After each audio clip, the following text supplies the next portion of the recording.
ఉత్తరప్రదేశ్లోని ప్రయాగరాజ్లో జరుగుతున్న మహాకుంభమేళాలో తెనాలికి చెందిన శ్రీ విద్యాపీఠాధిపతి శ్రీ బాలస్వామిజీ పాల్గొన్నారు. త్రివేణి సంగమంలో స్నానం ఆచరించిన ఆయన అక్కడ సౌకర్యాలపై సంతృప్తి వ్యక్తం చేశారు. ఉత్తరప్రదేశ్ రాష్ట్రం ప్రయాగరాజ్లో మహాకుంభమేళా ఎంతో విశేషంగా జరుగుతోంది. ప్రపంచ నలుమూల నుండి కోట్లాది మంది భక్తులు ప్రయాగరాజ్కు తరలి వస్తున్నారు. మహాకుంభమేళాకు తెనాలి నుండి శ్రీ విద్యాపీఠాధిపతి శ్రీ బాలస్వామీజీ శ్రీ సాలిగ్రామ మఠ ట్రస్ట్ సభ్యులతో కలిసి వెళ్లారు. అక్కడ గంగా, యమున, సరస్వతి నదుల త్రివేణి సంగమంలో పవిత్ర స్నానమాచరించి అమ్మవార్లను దర్శించుకున్నారు.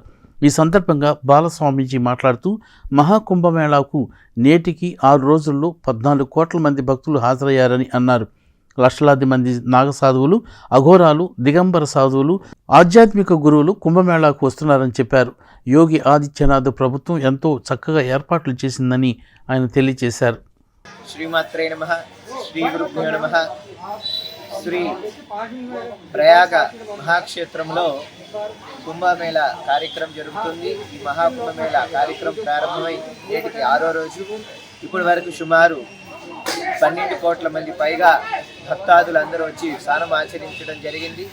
సుమారు లక్షల్లో నాగా సాధువులు, అఘోరాలు, దిగంబర సాధువులు, అఖాడ గురువులు, ఆధ్యాత్మిక గురువులందరూ కూడా వచ్చి పరమ పవిత్రమైన పౌర్ణమి అలాగే ఉత్తరాయణ పుణ్యకాల స్నాన కార్యక్రమాలు కూడా చేయటం జరిగింది. ఈ ప్రయాగరాజ్లో ఈ కుంభమేళా చాలా విశేషంగా చేయటం ఇది చాలా గొప్పది. ఎందుకంటే ఇన్ని సంవత్సరాల్లో మేము అనేకమైన కుంభమేళాల్లో వచ్చి ఇన్ని సంవత్సరాల్లో చూడండి, ఈ సంవత్సరం చూసాము.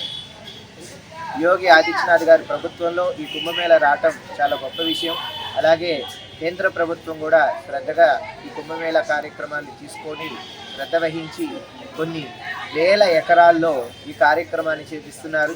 ఎక్కడ కూడా తాగునీరు కానివ్వండి, ఆహార పానీయాలకు కానివ్వండి, పార్కింగ్ కానివ్వండి, దర్శనాలకు కానివ్వండి, కుంభమేళాలో వెళ్ళి స్నానం చేయడానికి, అలాగే గంగా, యమున, సరస్వతి సంగమానికి చేరుకోవడానికి కూడా చాలా చక్కటి సౌకర్యాలు ప్రభుత్వం ఏర్పాటు చేసింది. చాలా అభినందనదాయకమైనది.